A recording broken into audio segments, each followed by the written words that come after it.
Hurricane. Có chiếc này màu xanh. Hên là ngồi ở đây á, nó có được cái máy này che được một nữa. Còn trước kia cũng được, sông này cũng được. Dừng đây ngồi thôi. Ngồi ông này to rồi, ngồi có thấy đường gì nó đâu mà ngồi. Đó. Bao la mà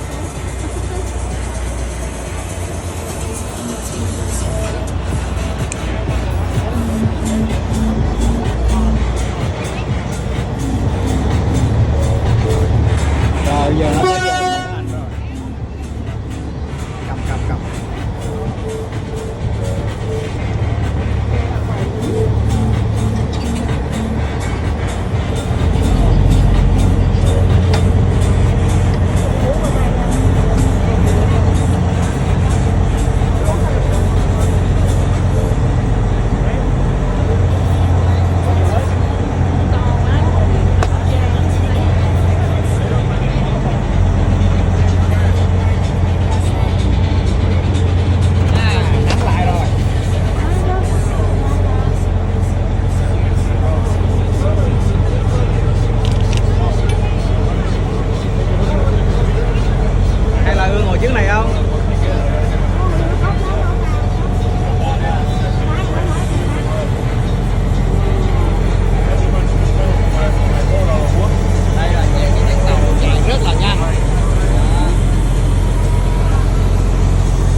Phải cẩn thận cái ly nước,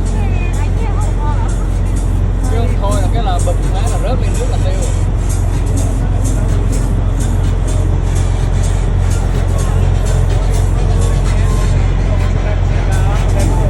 Ở tàu đi nó có hai người, một người lái người phụ.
Welcome aboard the Hurricane. My name is Manny. I'm going to be doing the narration for you guys today. Adrian will be your captain. Just a couple of things, guys. During this tour, we ask that you remain seated whenever the boat goes fast. Again, whenever the boat goes fast during this tour, we ask that you remain seated. Does everyone understand that? Thank you, guys. Please remain seated whenever the boat goes fast during the tour. This is for safety.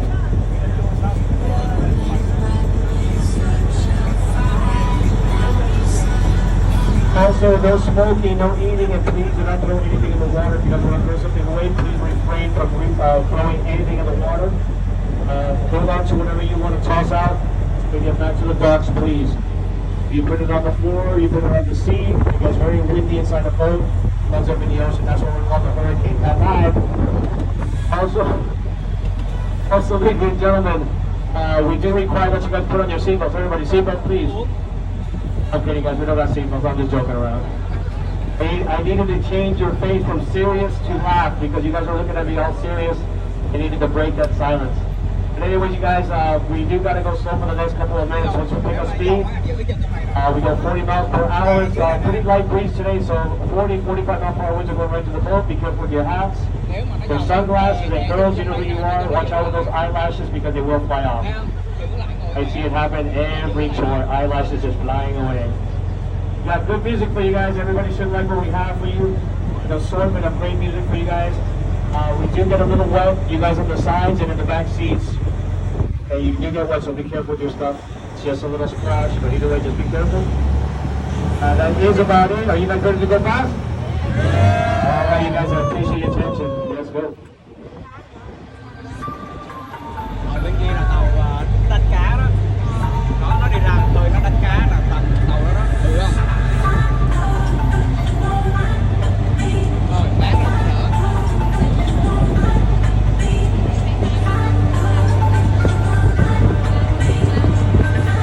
Làm rồi có sống đâu mà siêu vai. Quay này bỏ cho YouTube thôi.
tranh thủ uống rồi nhiều nó Hey đổ á. guys, if you're wondering why we slowed down, well, just like at Bayside, we had to go slow to that area for safety reasons. The same scenario here. The maritime laws, this is no traffic safety zone, so we have to go slow by law, especially when we got the Coast Guard, we got the left side, that's the Coast Guard Sector 7 Miami. And actually is the busiest Coast Guard station in the U.S., right along with Kodiak, Alaska, so we got to abide by their laws. A lot of you might not know this, over here on the right side, all these tall buildings, the marina, this whole area on the right side is the world famous South Beach. Are any of you guys staying on South Beach? Anybody? All right, are you guys enjoying the Cái food nón ở dưới drinks? này nè, cho nó khỏi bay. Or so Cái good nón it làm tastes cho nó like money. chạy á là nó cũng mát I rồi. love it though. South Beach is great. You can't go wrong. It's always a great time on South Thằng Beach. điện thoại nó vô, phải cầm Hey nó guys, so dưới the á. islands Chứ of nó the qua Japan cua are cái là just rớt á. ahead. Right after we pass the bridge, we're gonna pick up speed. As we pick up speed, you guys, we advise Không you có to được ráng, nó bắt please mình phải hold cầm on á. to the bars Nó in không front cho of dục you. đâu.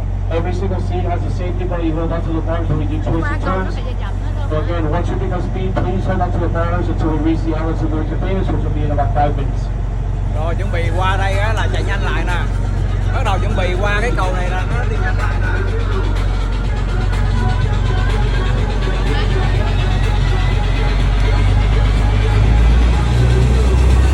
Rồi đưa ông đưa đây con kẹp đây.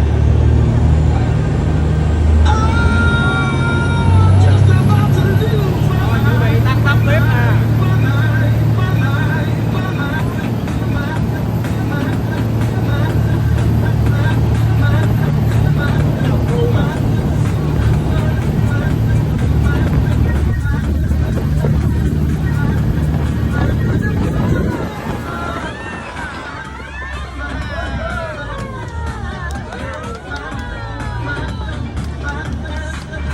All right, did you guys like that? Yeah, Okay, that's just a little taste of the things to come. So here we go. One more time, one more time.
Wow, really good, really good, really good. I like it. Woo, woo, woo. Quá đã luôn, quá đã luôn.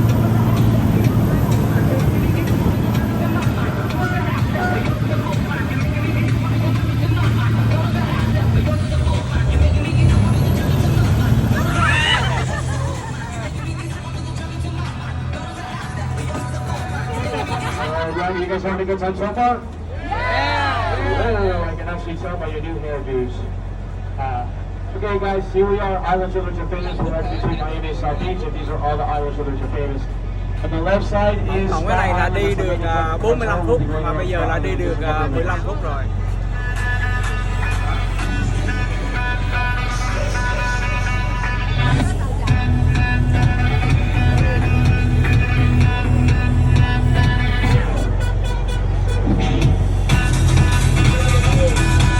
On the right side, we got the beautiful Monument Island.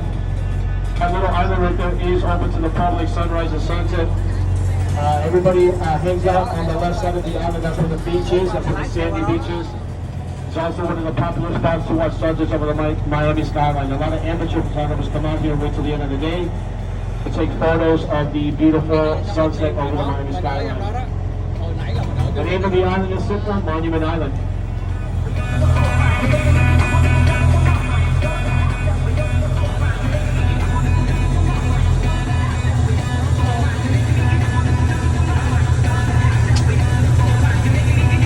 Directly in front of us we have Hibiscus Island.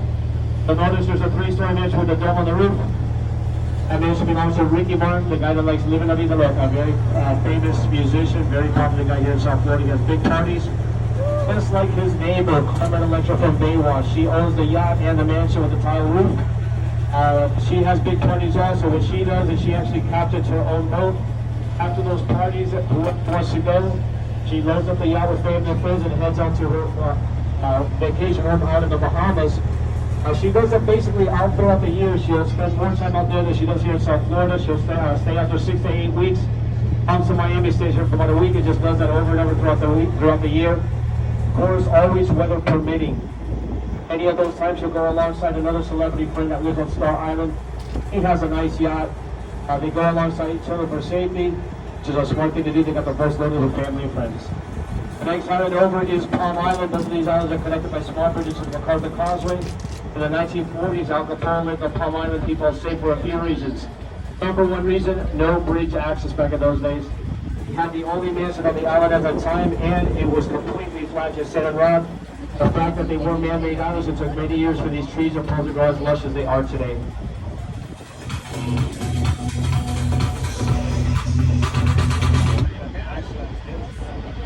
So in the early 1900s, this is when all these islands were made. Before that, this was just a big open bay. There were no islands, no causeways, and no port of Miami. Big ships couldn't get into this area, and they needed big ships to get in to bring building supplies from other countries, basically when Miami was born. So the state of Florida hired a guy named Carl Fisher with the Army Corps of Engineers to make the port of Miami. They excavated the cruise ship channel. They gathered all that sand and rock. They made the port of Miami. Once that project was complete, X1, they excavated the cruise ship channel, the cargo ship channel, that's the one that we went through. They gathered that sand and rock, made these islands, and expanded Miami Beach.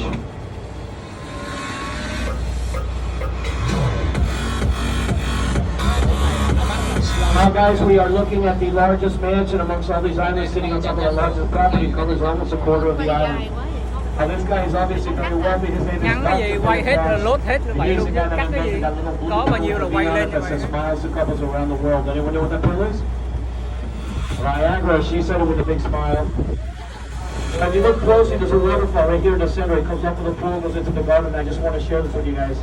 The guy came on the tour a few weeks ago. He made me laugh so much. He noticed that waterfall right as I said Viagra. He stood up and he goes, "Hey, look, Niagara Falls." I've been doing this trip for 3 years, and I can't believe I never thought of that one. That was incredible. Out of the kindness of my heart, I should have given that guy a tip at the end of the tour instead of me expecting one from him, because that was hilarious.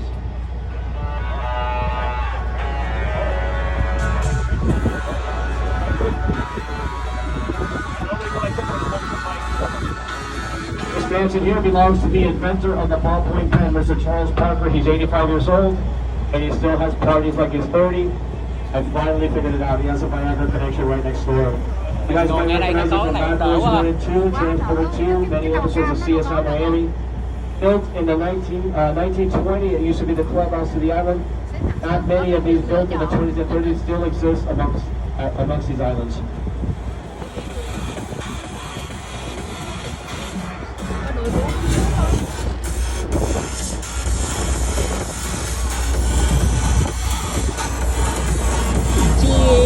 Now this mansion here, folks, belongs to the richest guy in the island. Now you see water cascading over those little slanted walls. I'll tell you about that in a second. Now this guy's in the construction business, Stuart Miller, the richest guy in the island. Instead of knocking down the old house, moved into the side and turned it into a playroom for his 6 kids. The modern mansion, built on top of a 10,000-gallon saltwater aquarium with a river that comes out of that aquarium, goes into the yard, it goes back in. Pat Parker was on the second floor for his exotic car collection, and a gigantic jacuzzi on the roof. Now the only reason why I know he's cool is he actually came on our tour a few months back and he told us about himself, his family, and his plans. Well, he told us that he plans on owning Star Island one day. You got to dream big for the things you want, and he's doing pretty good right now. He owns 6 properties on the island today, including this construction site. He's building a mansion for his mother with a movie theater on the right side. She doesn't even know about it. He plans on giving it to her next year as a Mother's Day present. I made my mom a gift card from Chipotle. I don't know how I come up with these things.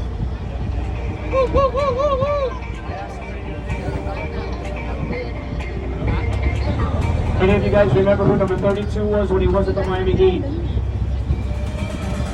Nobody. Shaquille O'Neal used to own this mansion. When Miami Heat traded him off, his wife Shawnee traded him off. Got to keep everything. I'm talking about mansion, exotic cars, and two beautiful boats. At least in my opinion, a 36 Go Fast and a 46 luxury yacht. Both did Shaq get. You know what's real?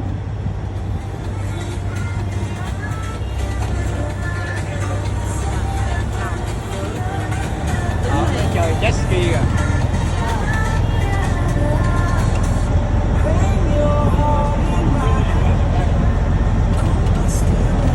Đó, nó chỉ cho mình cái chút xíu rồi nhanh vậy thôi, tự nhiên nó cái từ này nó câu giờ tới 45 phút là nó vô đó.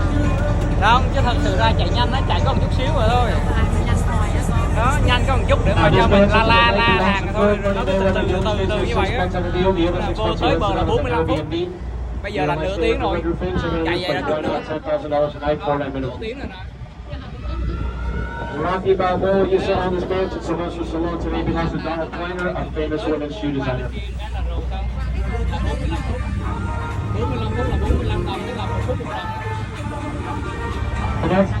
The next two mansions belong to people we do not know. A lot of people are rich, but that doesn't mean they're famous.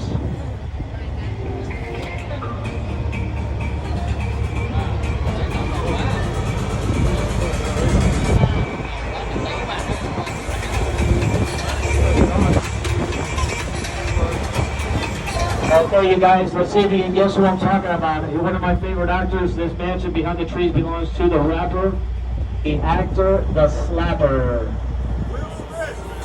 And you're quick. Will Smith, the slapper, his new nickname. No offense to anybody, but yes, he deserves that name. This is when they filmed scene for the music video, Welcome to Miami. It was in the room that Chris Rock was going to move right next door because I forget it. Will Smith has a long reach. I mentioned that Carver Electra has a friend with a yacht. We're talking about David Beckham's custom home and his beautiful yacht. I've been saying congratulations to him. If you don't know this, he's been working really hard to get permits to build a soccer stadium here in South Florida. He finally got his building a soccer stadium in Miami. And architects are claiming it's going to be one of the most beautiful in the world. Congrats to him. Johnny used to own these mansions today belongs to Shoe Shine and Presuming Tax Showrooms.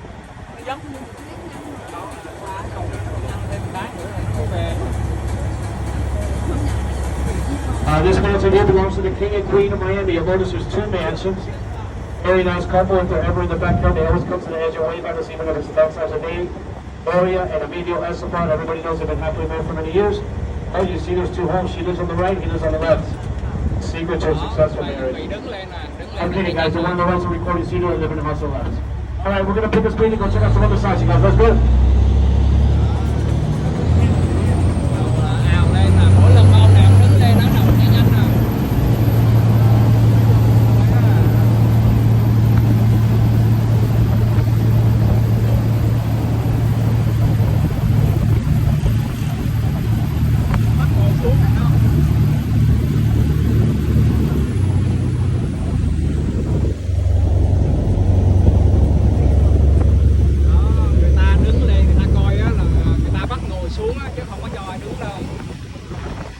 Safety.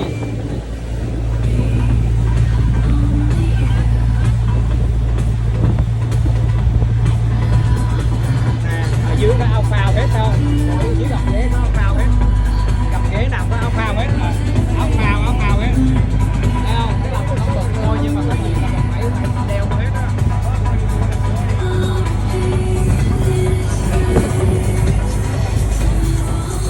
Guys, in front of us, Fisher Island, a private and exclusive island. That's Fisher Island.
biến nó chậm chậm lại làm như đây.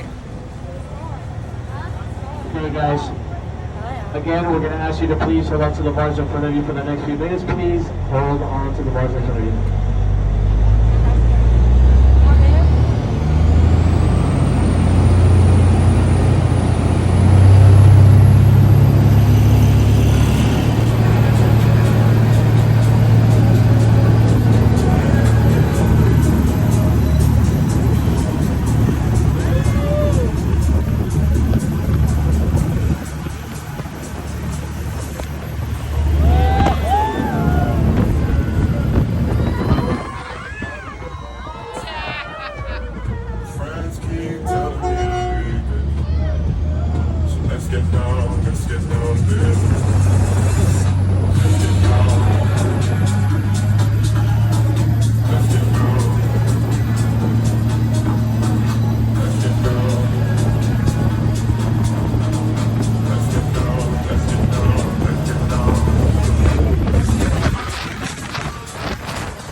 Did you guys have a good time? Yes! That's awesome, guys. That's what we love to hear. Okay, so just like when we were heading out, we had to go slow through this area. We have to do the same thing going back in as the safety zone promotes. If you recall earlier, I said please remain seated whenever we're going fast. Well, you guys were not going fast, so if you want to stand up and take photos, you got a photo opportunity. do take photos with the Miami skyline in the background. So again, if you want to stand up and take photos, that's perfectly fine right now.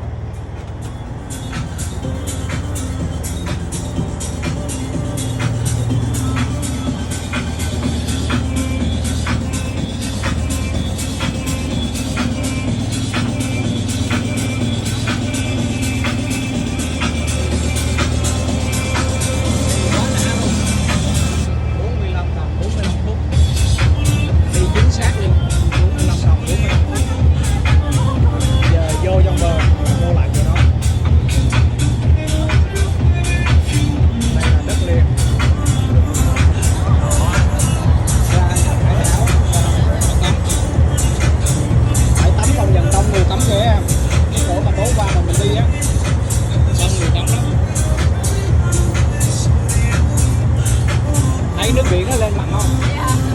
Này nước muối á. Cái kìa, cái tàu màu cam nó ra kìa. Đó. Màu cam nó ra kìa. Đó.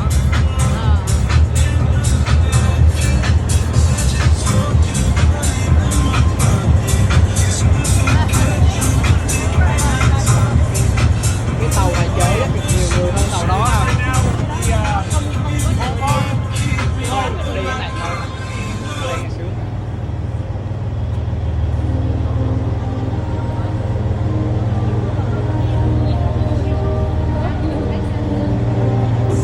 Everybody needs a little room to make mistakes. You don't have to be so perfect, you can go at your own pace.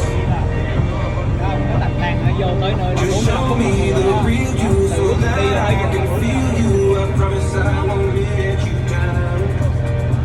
Just show me the real you so that I can feel you. I promise I won't let you down. Let me carry you home. Let me carry you home. Đó, cầm luôn rồi. Mày hãy cái trong đó mình ra. Bây giờ mình vô lại. Let me carry you home. Let me carry you home.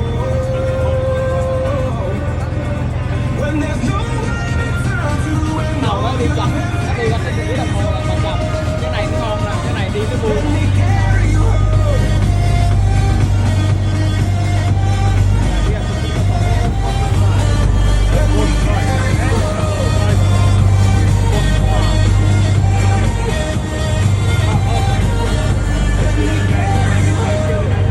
Everyone deserves Này bạn đi nhiều phiên á là cho lái tàu là ngon. Okay, you guys, we're about to enter the marina. If you can please have a seat, we appreciate it. Hope you got some great photos. Ngồi. the real you so that I can feel you. I promise I won't let you down. Just show me the real you so that I can feel you. I promise I won't let you down. Let me carry you home. Uống được nước biển nữa.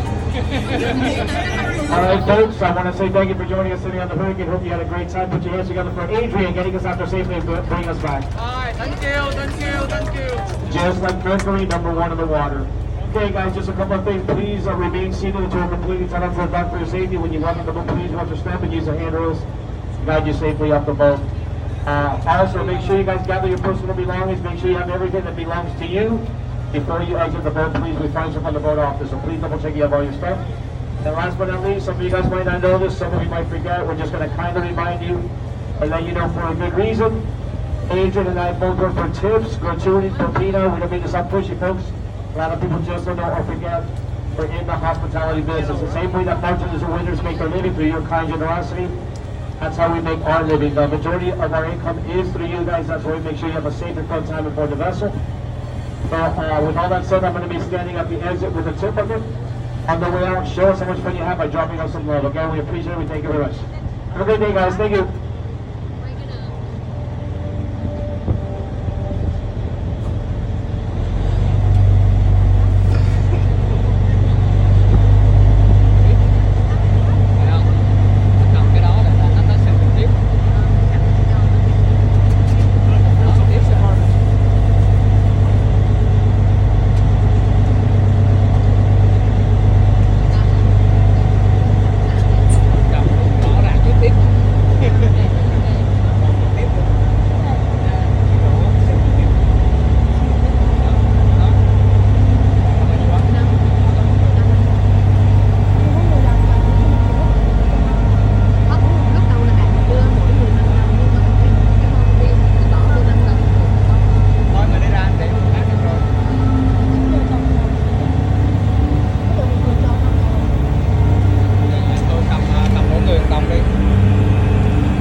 Thank you.